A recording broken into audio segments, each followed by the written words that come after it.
Such concludes the report I received from my son. The Western Church's assault does not appear to have meaningfully hampered the kingdom's progress. Glad to hear it. We'd better make sure we can keep up. It sounds like everyone's pulling their weight over there too. Ah, what a relief. But Claude, what do you propose we actually do?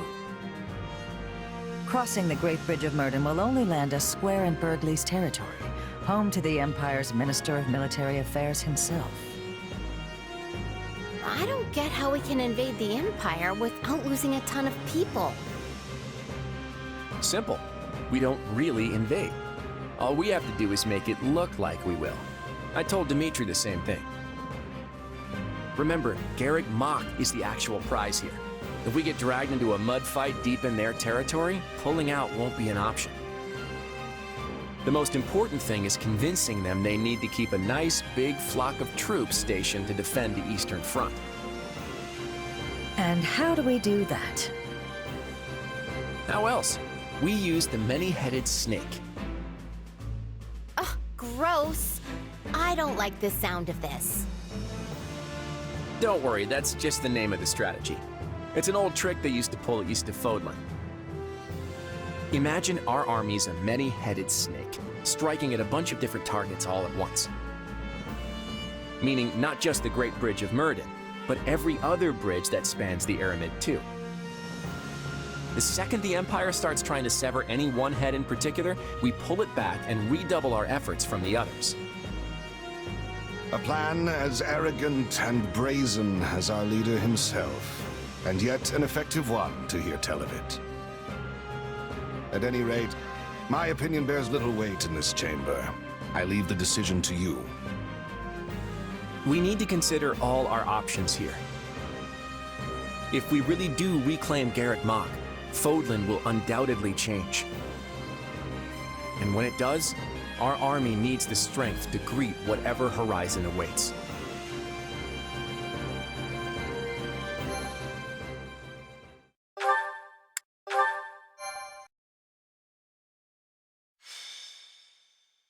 Azure Gleam. Reprisal. Having repelled the forces of the Western Church, the Kingdom and Alliance armies joined together to launch a large-scale coordinated attack on the Empire. Preparing to assault a key Imperial position, the Kingdom army uses northeastern Gert territory as a bridgehead to press further south. Meanwhile, a reliable ally returns to their side.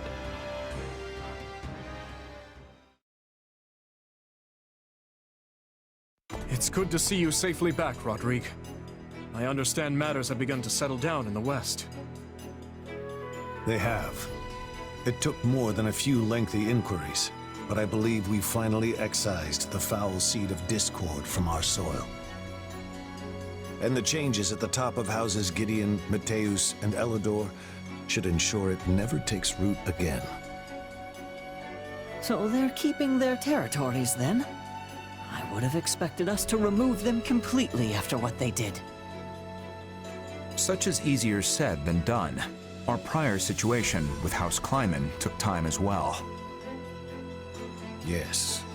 Replacing the head of a territory always brings dissenters crawling out of the woodwork to oppose it, be they nobles or commoners. At least now we won't have to worry about our land descending into chaos behind us. We can't just keep repeating the same mistakes. I must say, though, I'm surprised this all went as smoothly as it did. I did used to be the eminent Duke Fraldarius, remember? I have just a bit of experience with these things. In any case, we must turn our gaze eastward. How's the Alliance holding up? According to Gustav's report, Claude is holding out for the perfect opportunity to advance his army. Naturally, they don't favor their chances in a head-on clash with the famed Count Burgleys. So, for the time being, they intend to feign a deadlock and slowly dwindle away the enemy forces. It seems the decision to reclaim the monastery was a shrewd one, then. It's our best path forward. I know we're slated to advance on Hevring territory, but shouldn't we hold off till the Alliance can come help us too? No. On the contrary. If we can show our individual might warrants attention, the Empire will have no choice but to dispatch more troops west. Which should, in turn, ease the burden on the Alliance and their army. Claude and I agreed to as much. The real question is whether we can even trust him. It's impossible to tell if you ask me. If anything, he might be trying to wear us down. Soften us up so he can beat the stuffing out of us later. I doubt he would do something like that. At least, not in the midst of pursuing the same goal. But you're right. Claude's tricky to pin down. You can never really tell what he's plotting. I don't believe we can be too cautious here. We should consider every possible angle. Agreed. But if the Alliance does try anything, Gustav and the Knights of Seros should be more than enough to thwart their plans. For now, though, we march on. Ready your units. So, we finally take aim at the Empire in earnest. Yes. We must finish this swiftly, for the sake of all those caught in the middle. If you don't mind me asking, Your Majesty, do you have it within you to topple the Emperor? I speak not of military prowess, nor the strength of our army. No. I speak of your emotions. He's got a point. I mean, she's your stepsister. Anyone would hesitate to cut down their own family. She is an old friend as well, though I doubt she has any recollection of it now. Rodrigue, do you truly think my hand will waver? I, who cleaved my own uncle's head from his shoulders? Now, seeing as the Empire was involved in the tragedy of Duscur, there is still much I must ask of her. In a way, she and I are no different, starting wars of our own volition, sending countless innocent lives to the feet of the goddess.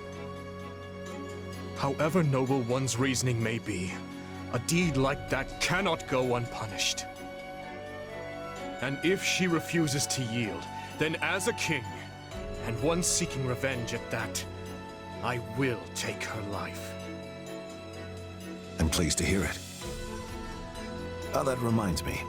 I meant to give you this earlier. A letter? One from Lady Patricia. I uncovered it during our inquiry of Viscount Elidor. From my stepmother. I hope you'll forgive the intrusion, but I have already examined its contents. The letter contains no new information of note. That said, I expect you'll find the subject matter quite disturbing indeed, Your Majesty. I see. I will read it later, then.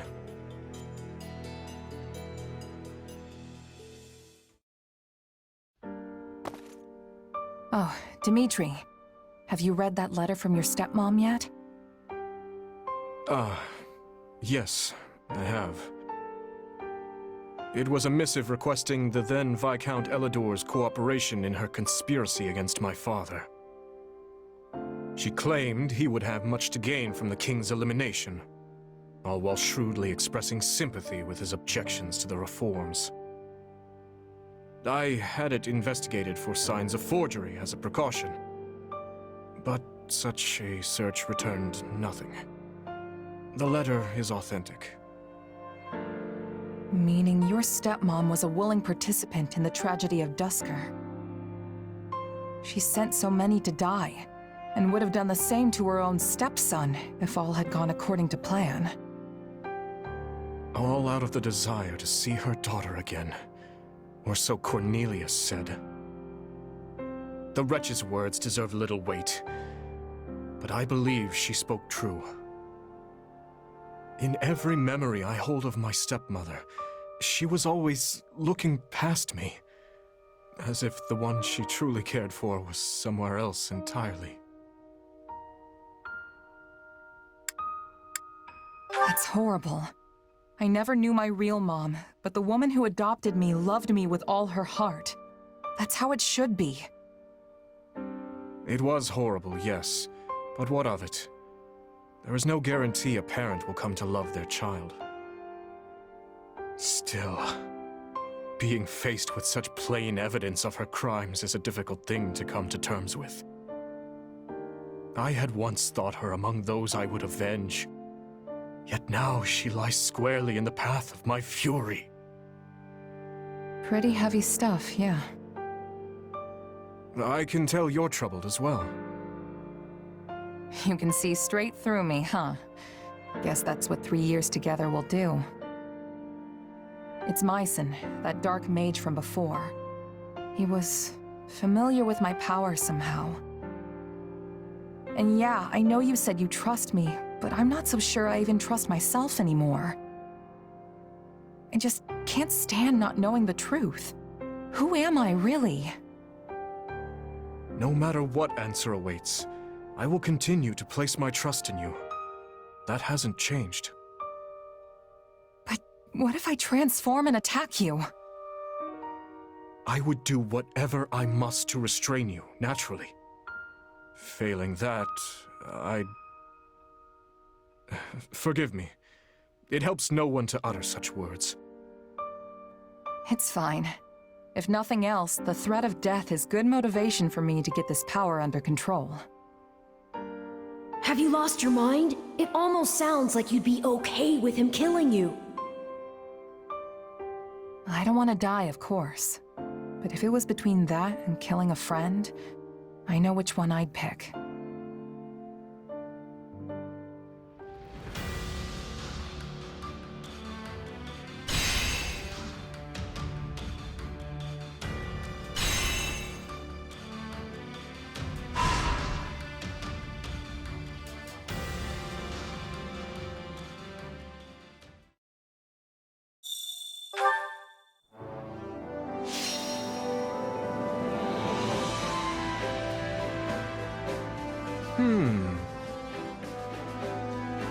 What about this? What about this?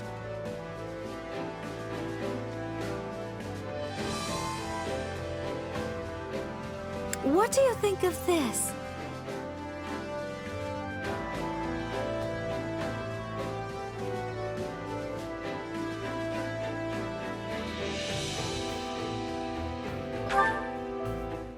Let's see what we can do. Now then.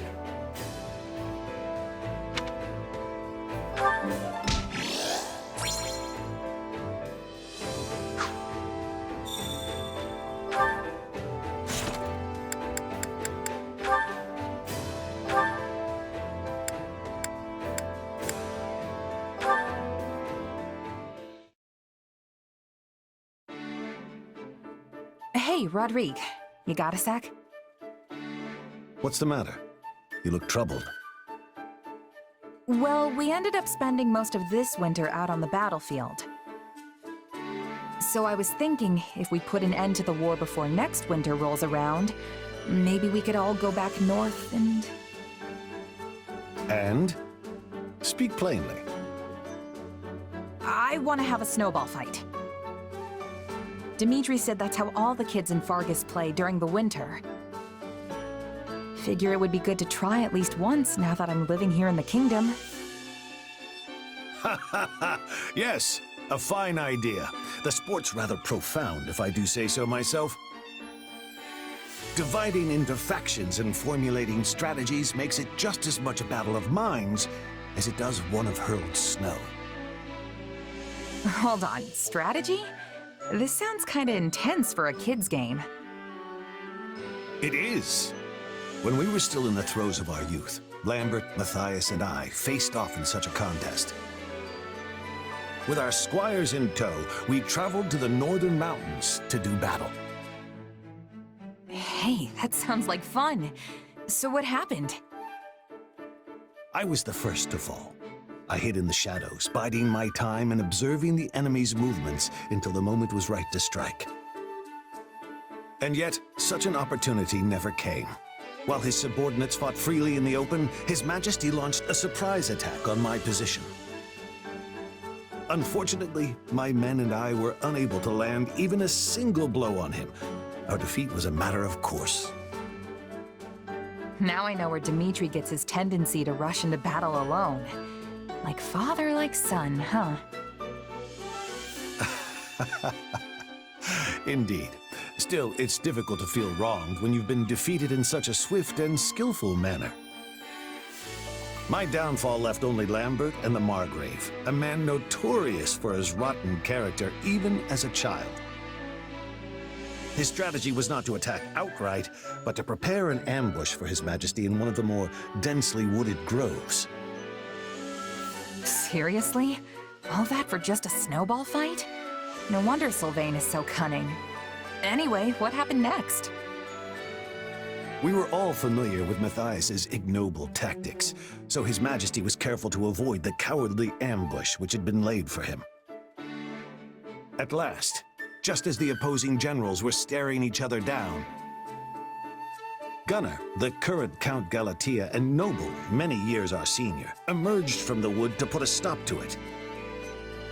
In the end, our final showdown that day was between his hands and the scruffs of our necks, all while our ears rang with his dire warnings about the mountains. That sounds like Ingrid's dad, all right. Guess that means nobody won, huh? Yes, the story dates back several decades, but I still remember it as if we were trudging through the snow only yesterday. Say, if you do end up mustering an army for one of these snowball battles, I would be honored to observe, should you have me.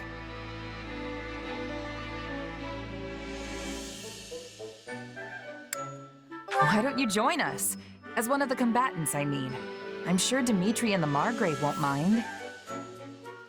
You won't be facing the same opponents, but maybe then you'll finally settle the score. For old time's sake. A sound point. Very well. I'd be thrilled to partake when the time comes.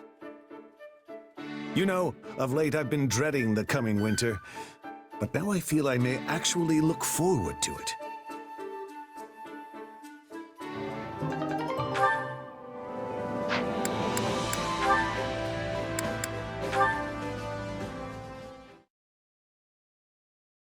There you are, Felix. Why didn't you tell me?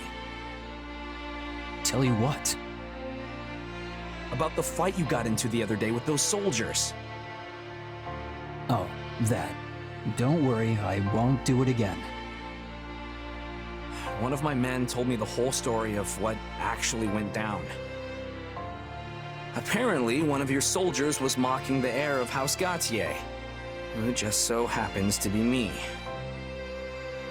And he started getting into it with everyone else, which is when you decided to jump in. Worst decision of my life. But like I said, I'm done with all that. I only stepped in because I thought it was my responsibility to make my men see sense. But my fists tend to move faster than my brain, as I'm sure you know. I'm very well aware. Still, I'm curious why you didn't tell me everything right away. Because he said some really nasty stuff about you. I didn't want your delicate ears dropping off in horror. Okay, now I'm even more curious. Anyway, sorry for tearing into you without knowing the full story. No, I'm the one who should apologize. I can't let personal life influence business, even if it does concern you. You shouldn't worry about it. People speaking poorly about me is something of a regular occurrence. And honestly, I deserve every last bit of it. I was a real scoundrel in my younger days. Caused a whole lot of people a whole lot of headaches. That kind of talk isn't your fault or your soldier's fault. The blame lies squarely with the man I used to be. So, why didn't you do something about that man when you were younger? It was just... I had to be that way, you know? I had to play the part of the flippant, carefree rogue because... Anyway, look, I know I'm a real piece of work, but that's just me being me. Fine. Perhaps you do deserve to be made fun of. But I still won't stand it coming from a bunch of curs who don't know a single thing about you. You may not have the title of Margrave yet, but you still make yourself pretty useful. I've seen how you've helped the boar, and I guess you helped me too. Wow, Felix, that's... Wow. Oh boy, I think someone's cutting onions in here. Be quiet. Can't you listen to someone for 2 seconds without opening your fat mouth and completely ruining the moment? You always have been too smart and too loud for your own good. Even if no one can match you in military tactics or domestic affairs. And so like you said, we've got problems piling up both inside and out of the kingdom. But with you around, we might just be able to see our way clear of it. That's a lot of problems to pile on one person, especially when he isn't half as great as you're implying. I mean, I might be, say, 7% more cunning than you, but that's pretty much it. If we really want to be useful to Fargus and Dimitri, we need to work together, so we can balance out each other's weaknesses. I suppose that's true. In which case, I guess I'm counting on you. I may even need you. Maybe. Besides, I'd be stuck with nothing but miserably dour folks without you around. I'm not sure I could handle it. You don't have to tell me twice, old friend. I'll always be there for you. I promise.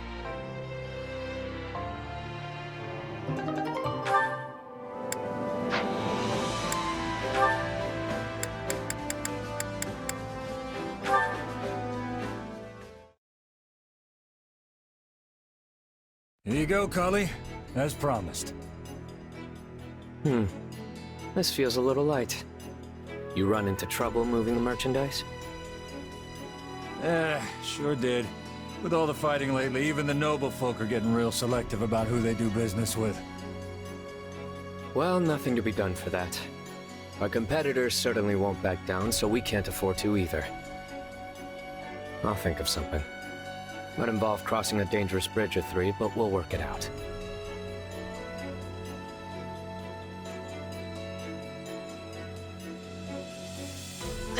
I'm pretty sure he went... Huh? Yuri?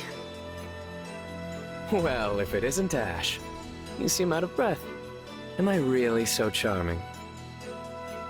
Did you see someone suspicious come this way? I was chasing them down, but I lost them. Ah, you must be referring to my lackey. Your lackey?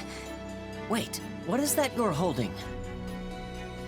Oh, just various proceeds from this and that. But I'll not say more, especially not in front of a royal knight like you. Dirty money, is it? Coin is coin. Whatever grime it may bear always washes clean in the end. You know, I've been biting my tongue on this for a while, but I don't think it's right to earn money the way you do. You're so much smarter than me. You could do anything if you put your mind to it. There's no need to resort to cheating and hurting people to turn a profit. Are you seriously trying to lecture the Lord of the Underworld? Oh, that's adorable.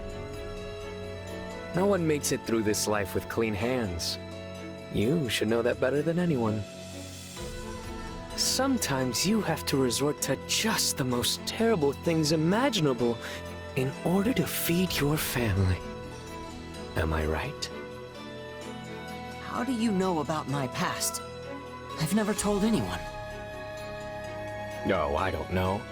Perhaps I heard it from Count Rowe. Or maybe even Lord Lenato. The sins we commit follow us until our dying day, my friend. I know that. But even so, Well, I'm a bit busy, so you work that out while I walk away. Bye then. Yuri. No, I won't turn my back on you.